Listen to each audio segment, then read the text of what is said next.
اعوذ باللہ من الشیطان الرجیم بسم اللہ الرحمن الرحیم۔ عدوری شریف کتاب الطہارت میں باب التیمم کا ہمارا سبق چل رہا تھا، اور میں نے آپ کے سامنے عرض کیا تھا کہ تیمم کن صورتوں میں کیا جاتا ہے اور کن صورتوں میں ہمیں تیمم نہیں کرنا بلکہ پانی ہی کو تراش کرنا ہے۔ اس کا تفصیلی ذکر لاسٹ ویڈیو میں ہو چکا تھا۔ آج ہم تیمم کا طریقہ کار دیکھیں گے کہ تیمم کا کیا طریقہ کار ہے، اسی طریقے سے تیمم کن صورتوں میں ٹوٹ جاتا ہے اس کے بھی مسائل پڑھیں گے انشاءاللہ، اور جتنا ہو سکا وقت مناسب تک جتنے ٹاپکس ہم کور کر سکے انشاءاللہ تیمم سے ریلیٹڈ ان کو بھی ضرور دیکھیں گے۔ صاحب قدوری رحمۃ اللہ علیہ فرماتے ہیں وَالتَّيَمُّمُ ضَرَبَتَانِ، کہ تیمم دو ضربیں ہیں۔ ضربیں سے مراد کیا ہوتا ہے؟ یعنی دو دفعہ یوں سمجھ لیں گے۔ ضرب کا مطلب ہوتا ہے، ویسے تو عربی میں مارنا ہوتا ہے، کہ مارنے کو ضربہ کہتے ہیں۔ اسی طریقے سے کہ ضرب کا مطلب ہوتا ہے مار، یعنی دو دفعہ کی مار ہے۔ مار سے کیا مراد ہے؟ دیکھیں، مار سے مراد یہاں پر کوئی فزیکلی مارنا نہیں مراد نہیں ہے، بلکہ دو یوں سمجھ لیں کہ ایک طرح سے اپنے ہاتھوں کو استعمال کرتے ہوئے دو ضرب لگانی ہے آپ نے، اور ایک ضرب جو ہے وہ چہرے پر ہوگی، دوسری ضرب جو ہے وہ آپ کے ہاتھوں پہ ہوگی۔ جس طریقے سے ہم وضو کرتے ہیں، تو وضو کے اندر کیا ہوتا ہے کہ وضو میں ہم پانی لیتے ہیں اور پھر اس پانی کو اپنے ان اعضاء کے اوپر پھیلاتے ہیں کہ جن اعضاء کو دھونا فرض ہے اور سنت ہے۔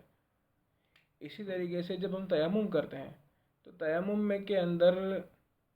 مٹی پہ سب سے پہلے پاک مٹی سے تیمم کیا جاتا ہے، تو ہاتھوں کو اپنے مٹی پہ مارا جاتا ہے، اسی لیے دو ضرب یہاں پہ کہا جاتا ہے کہ دو ضربیں ہیں۔ اس سے مراد جو ہے وہ کہ پہلے ہاتھوں کو آپ نے دو دفعہ یعنی اپنی ہتھیلیوں کو آپ نے کھولنا ہے، اور جس چیز سے بھی آپ تیمم کرنے جا رہے ہیں، اگر وہ مٹی ہے یا پتھر ہے، آگے مسئلہ آئے گا کہ کن کن چیزوں سے تیمم کیا جا سکتا ہے اور اس میں علماء کا کیا اختلاف ہے، لیکن فرض کر لیں گے مٹی سے ہم تیمم کر رہے ہیں، تو مٹی اب ہمارے سامنے ایک کٹورے میں رکھی ہوئی ہے اور اب اس پہ تیمم کرنا چاہتے ہیں، تو سب سے پہلے دو دفعہ اس کو ٹچ کرنا ہے، یعنی اپنے ہاتھوں کی ہتھیلیوں کو دو دفعہ، ایک دو، ہاتھوں کو پھیلاتے ہوئے جو انگلی کا جو اوپر کا حصہ ہوگا ہتھیلی کھول کے دو دفعہ آپ نے اس پہ ٹچ کرنا ہے، دو ضرب لگانی ہے۔ اس صورت میں کہ آپ کے ہاتھ جو ہے وہ اس مٹی سے آلودہ ہو جائے، اگر مٹی ہے تو۔ اگر آپ کسی اور چیز سے کر رہے ہیں تیمم، جیسے پتھر سے کر رہے ہیں، تو یقیناً اس کے اوپر مٹی کم ہی آئے گی بنسبت مٹی سے ڈائریکٹلی ہی کرنے کے۔ تو بہرحال اپنے ہاتھوں کو جو ہے اس مٹی سے جو ہے وہ بھرنا ہوتا ہے، یوں سمجھ لیں کہ اس مٹی سے آپ کے جو ہاتھ ہوں گے وہ خود بخود بھر جائیں گے۔ آپ نے ہاتھوں میں باقاعدہ مٹی کو اس طریقے سے نہیں اٹھانا کہ جس طریقے سے ہم کوئی چیز اٹھاتے ہیں، جیسے پانی کو چلو میں بھرتے ہیں، یا اس طریقے سے نہیں کرنے کی ضرورت نہیں ہے، بلکہ صرف ہتھیلیوں کو کھول کے دو ضرب لگانی ہے۔ یہ تیمم کا طریقہ کار ہے۔ جب ہم دو ضرب لگا لیں گے پھر کیا کہیں گے؟ یمسح بأحدہما وجہہ، پھر اس سے مسح کرے پہلی مرتبہ، بأحدہما پہلی مرتبہ، دو میں سے پہلی مرتبہ اپنے چہرے کا، یعنی سب سے پہلے جب اپنے دو ضرب لگا لی تو اب آپ نے اپنے چہرے کا مسح کرنا ہے۔ اب دیکھیں، جو آپ کے ہاتھ میں مٹی ہے، اس مٹی سے یعنی اس پورے اپنے ہاتھ کی ہتھیلی سے جو آپ نے ابھی مٹی سے بھر دی، اس سے اب آپ نے اپنے پورے چہرے کو جو ہے وہ یوں سمجھ لیں مسح کرنا ہے۔ دھونا یا مراد نہیں ہے، اسی لیے تیمم میں اور وضو میں ایک بنیادی فرق یہ ہے کہ تیمم میں مسح کیا جاتا ہے اور وضو میں دھویا جاتا ہے۔ یہاں تیمم میں ایسا کوئی حکم نہیں ہے کہ مٹی کو اسی طریقے سے جو ہے وہ منہ پر یا ہاتھوں میں ملنا ہے جس طریقے سے ہم پانی کو جو ہے وہ ملتے ہیں، ورنہ تو اگر اس طرح ہوتا تو پھر تو بہت مشکل ہو جاتی کہ ایک ایک جسم کے جو کا ایک یوں سمجھ لے کہ پورا کا پورا منہ مٹی سے بھر جاتا، لیکن تیمم میں ایسا نہیں ہوتا،